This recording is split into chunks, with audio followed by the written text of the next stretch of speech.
यदि किसी भी बुरी संगति से बचना है तो इस कहानी को जरूर सुनिए। किसी नगर में एक बूढ़ा चोर रहता था। 16 वर्षीय उसका एक लड़का भी था। चोर जब ज्यादा बूढ़ा हो गया तो अपने बेटे को चोरी की विद्या सिखाने लगा।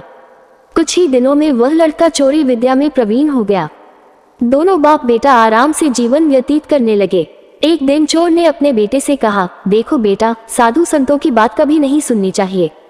अगर कहीं कोई महात्मा उपदेश देता हो तो अपने कानों में उंगली डालकर वहां से भाग जाना, समझे?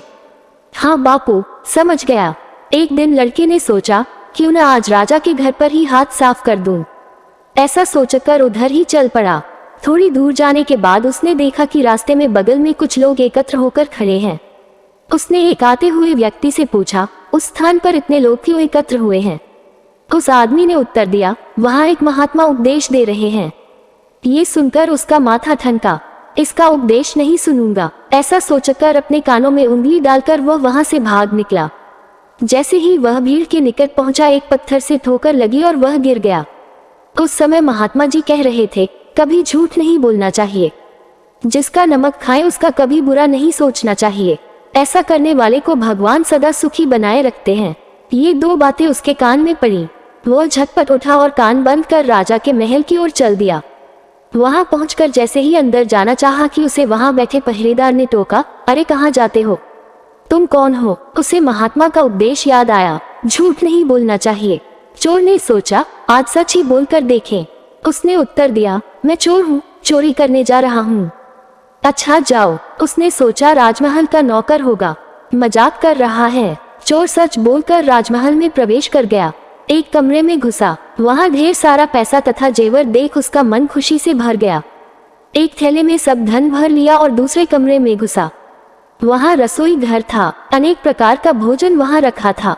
वह खाना खाने लगा। खाना खाने के बाद वह थैला उठाकर चलने लगा कि तभी फिर महात्मा का उपदेश याद आया, जिसका नमक खाओ उसका बुरा मत सोचो। उसने अपने मन में कहा, खाना खाया उसमें नमक भी था, इसका बुरा नहीं सोचना चाहिए। इतना सोचकर थैला वहीं रख वह वापस चल पड़ा। पहरेदार ने फिर पूछा, क्या हुआ, चोरी क्यों नहीं की? देखिए, जिसका नमक खाया है उसका बुरा नहीं सोचना चाहिए। मैंने राजा का नमक खाया है, इसलिए चोरी का माल नहीं लाया। वही रसोई घर में छोड़ आया। इतना कहकर वह वहां से चल पड़ा। उधर रसोई ने शोर मचाया, पकड़ो पकड़ो, चोर भागा जा रहा है। पहरेदार ने चोर को पकड़कर दरबार में उपस्थित किया। राजा के पूछने पर उसने बताया कि एक महात्मा के द्वारा दिए गए उपदेश के मुताबिक मैंने पहरेदार के पूछने पर अपने को चोर बताया, क्योंकि मैं चोरी करने आया था। आपका धन चुराया, लेकिन आपका खाना भी खाया जिसमें नमक मिला था। इसीलिए आपके प्रति बुरा व्यवहार नहीं किया और धन छोड़कर भागा।